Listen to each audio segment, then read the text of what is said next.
자, 이제 국제 정세가 빠르게 움직이는 가운데 박근혜 대통령 러시아와 중국을 방문합니다. 9월 초입니다. 사드 담판이 빠질 수 없을 것 같습니다. 전 차장, 어떤 일정이 있습니까? 근데 다음 달 2일 먼저 러시아를 갑니다. 러시아 그때 푸틴 대통령이 이제 우리의 나라에 온 적은 있었는데 박 대통령이 러시아를 가는 건 이제 처음이 되겠는데 답방의 성격이 있는 것이고요. 동방 경제 포럼 참석을 위해서 러시아로 일단 갔다가 그리고 다음 달 4일과 5일 중국 항저우에서 열리는 G20 정상회의에 참석하는데 거기에는 오바마 대통령, 시진핑, 그다음에 아베 총리, 그다음에 푸틴 총리까지 다 우리 대한민국의 열강들이 다 참석하기 때문에 거기에서 아마 시진핑 주석과의 양자회담을 통해서 이 사드 배치와 관련된 담판, 협상이 있지 않을까 예상이 됩니다. 자, 그럼 이정훈 표준님께 좀 질문 드릴게요. 시진핑 주석을 뭐 만나긴 만나겠습니다만 양자 정상회담이 성사가 되느냐 이걸 일단 좀 관심인데 관심이죠. 얘기를 분명히 해야 되겠죠. 아니 그게 이제 아젠다로 올라오면 하는 거고 불편한 아젠다면 뺄 수도 있죠. 서로 동의가 해야 아젠다에 올라가는 건데요. 지금 우선 동방경제 포럼에 블라디보스토크를 가지 않습니까?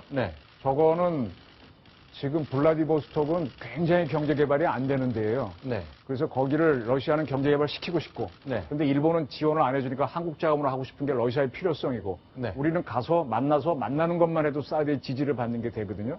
그리고 저쪽 지역은 특이하게 과거에 노무현, 그다음에 김대중 정부 쪽 사람들이 저쪽을 중요시했었거든요.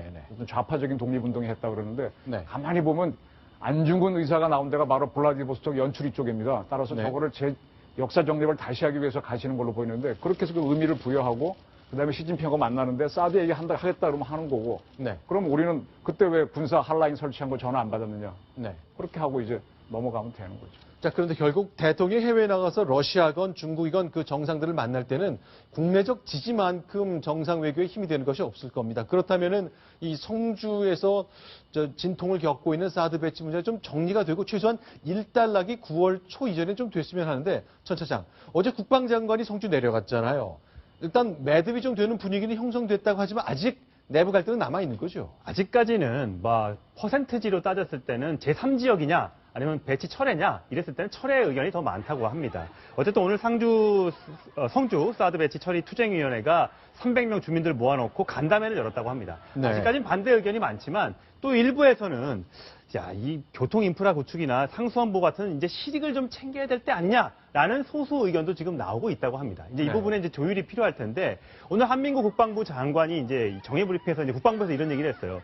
이 제3 후보지가 성주 내라면 어디가 됐든 그렇게 군사적으로는 큰 차이가 없다. 그러니까 주민들로부터 검토 요청이 오면 한미 간에 충분히 협의를 할 수 있다. 이렇게 얘기를 하면서 지금 현재 가고 있는 성산포대에 배치하는 게 아니라 골프장이나 다른 인근 지역으로 사드를 옮길 수도 있다는 얘기를 이제 예양을 하면서 본격적으로 제3지역에 대한 논의가 이제 이루어질 것으로 이제 보입니다. 자, 3지역 논의 일단 성주 내부에서거든요. 그러니까 근데 어제는 혹시 이렇게 북쪽으로 가게 되면 김천이 위쪽에 있기 때문에 김천 분들도 난 반대하겠다고 그 항의하는 뜻을 표현했다 그러잖아요. 결국 과연 이것이 매듭이 되려면 성주 바깥에까지 퍼지는 것, 이것도 좀 쉽지 않은 결과를 초래할 수 있을 것 같은데. 저는 매듭이 될 거라고 봅니다. 이게 100대 0으로 완벽하게 합의가 볼 수 없잖아요. 51대 49가 될지 6대 4가 될지 모르겠습니다만은 이미 마음이 이제 저쪽에서도 그 평통이나 제양군인회 쪽에서도 제4만, 그다음에 노인과 유림단체도 제4만, 경북지사도 제4만, 그다음에 이번에는 재경 성주 향후의 사람들도 참 국가적인 문제인데 고향이 너무 그렇다라고 이렇게 제4만을 많이 내니까 저는 합리적인 답변이 나올 거라고 봅니다. 자, 그런데 이게 지도를 좀 더 보여드릴게요. 이제 롯데 골프장이라는 게 성주군의 좀 북쪽이기 때문에 그럼 전자파는 우리 김천 쪽으로 온 거 아니냐 하는데 사실은 이제 전자파 논란은 없어졌잖아요.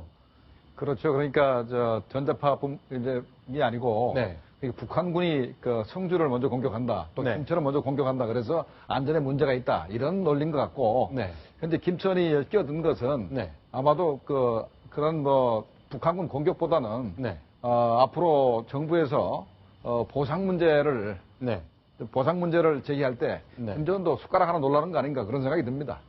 그런데 이제 김천 분들은 여기 오게 되면 만약에 중국이 그랬잖아요. 전쟁 나면 여길 공격하겠다고. 서울부터 때리지 거길 왜 때립니까? 좀 너무 근심이 많으면 그걸 기우라 그러는데 네. 그렇게 하게 되면 어떻게 자동차를 타고 아침에 출근하세요? 하나도 네. 못하죠. 알겠습니다. 그런데 이제 일단 김천분도 어제 그렇게 말씀을 주셨고요. 그러나 이제 거리로 보면요.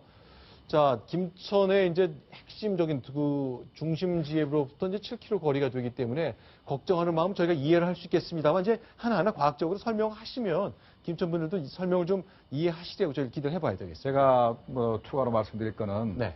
사드가 있는 것만 가지고도 네. 어떤 나라도 함부로 미사일을 쏠 수가 없습니다. 쏴봤자 아무 소용없는데 왜 쏘겠습니까? 네. 알겠습니다. 일단 대통령 이제 중국과 러시아 방문해서 러시아의 푸틴, 중국의 시진핑 국가주석과 정상회담을 갖게 됩니다. 과연 어떤 논의가 될지 내부적 우리 국내적으로 어떻게 매듭이 그 이전에 일단락될 수 있을지 관심 사안이 될 것 같습니다. 계속 속보 전해드리겠습니다. 자, 지금까지 4가지 소식 봤습니다. 김정봉 교수님 그리고 이정훈 편집위원이 여기서 인사드리겠습니다. 고맙습니다.